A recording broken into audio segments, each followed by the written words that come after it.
মানে ওলি আল্লাহর কাছে গেলে রহমত পাওয়া যাবে। আর ওলি আল্লাহর কাছে যাবে না, ওলি আল্লাহর মাজারে হামলা করবা, তোমার কসম আল্লাহর কাছে আল্লাহর রহমত দূরে কথা, তোমার আল্লাহর গজব ছাড়া আর কিছু নামবে না। বড় বলেন ঠিক না বেশি?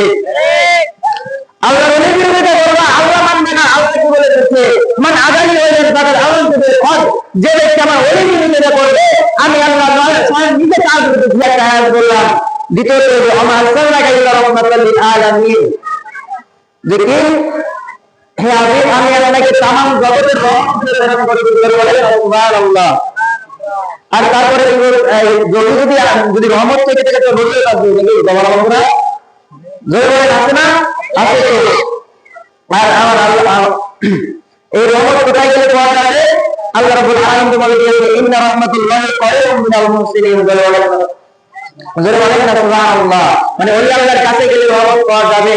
আর ওলি আল্লাহর কাছে যাবে না, ওলি আল্লাহর মাজারে হামলা করবা, তোমার কসম আল্লাহর কাছে আল্লাহর রহমত দূরে কথা, তোমার আল্লাহর গজব ছাড়া আর কিছু নামবে না। বড় বলেন ঠিক না বেশি? আল্লাহর ওলির বিরুদ্ধে করবা, আল্লাহ মানবে না। আল্লাহ কি বলে দিচ্ছে, মানে আগামী ওলির তাদের আলমদের হক, যে ব্যক্তি আমার ওলির বিরুদ্ধে করবে আমি আল্লাহ স্বয়ং নিজে কাজ করতে জিহাদ ঘোষণা করবো। জোরে বলেন নাউজুবিল্লাহ। আল্লাহ যার বিরুদ্ধে জিহাদ ঘোষণা করে সে কি আর মুসলমান থাকে? সে কাদের কাতারে চলে যায়? আবু জাহেল, আবু লাহাব, ফিরাউন, নমরুদ এদের কাতারে চলে যায়। তারা সাবধান, আল্লাহর ওলির বিরুদ্ধে বলতে যাবেন না। আল্লাহর ওলির বিরুদ্ধে করতেন তো মরছেন। জীবনে দুনিয়ার জমিনে আপনি কোথাও আপনার কি হয়ে যাবে দিতে বলছেন না। কেউ হাতের ময়দানে যেতে যাবেন, হাতের ময়দানে জোরে বলেন ঠিক না? তো আল্লাহ রাব্বুল আলামিন কি বলে যে ওমা আরসালনাকা ইল্লা রাহমাতাল লিল আলামিন, হে আবিদ আমি আপনাকে তামাম জগতের রহমত প্রেরণ করেছি। তো এই রহমত যদি নবী হয়ে থাকে তাহলে এই রহমত কেমন আছে না নাই? জোরে আছে না নাই? রহমত যদি থেকে থাকে তাহলে আমার নবী আর জোরে বলেন না সুবহানাল্লাহ।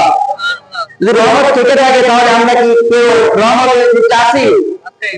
যদি থেকে থাকে তাহলে আমরা তো মনে হয় না রহমতের দিকে আছি। কেননা এখন যদি এক ভাইকে বলি ভাই কি অবস্থা, বলে ভাই অবস্থা ভালো না, ঋণের জলের দিকে আছে। আরেকজনকে যদি বলি সেও একই অবস্থা, যে কি অবস্থা ভালো না। তো রহমত যদি থেকেই থাকে তাহলে এত এত এত এত সমস্যার ভিতরে আমরা কেন? সমস্যার ভিতরে কেন জানেন বাবার বন্ধুরা?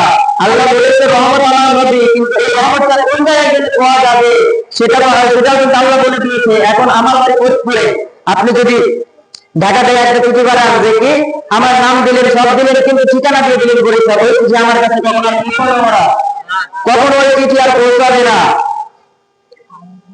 ওই চিঠি কিন্তু আমার কাছে কখনো পৌঁছাবে না। কেন পৌঁছাবে না? আমার তো ঠিকানা ভুল। তাই আল্লাহ কিন্তু ঠিকানা দিয়ে দিয়েছে। রহমত কোথায় আছে?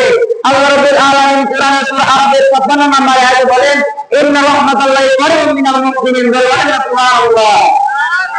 আল্লাহ বলে যে আমার আল্লাহ নিশ্চয়ই আল্লাহর ওলির কাছে আল্লাহর রহমত জোরে বলেন না সুবহানাল্লাহ। আল্লাহর ওলির কাছে যদি রহমত থেকে থাকে তাহলে সে আল্লাহর ওলির দরবারে আমাদেরকে যেতে হবে না? অবশ্যই যেতে হবে।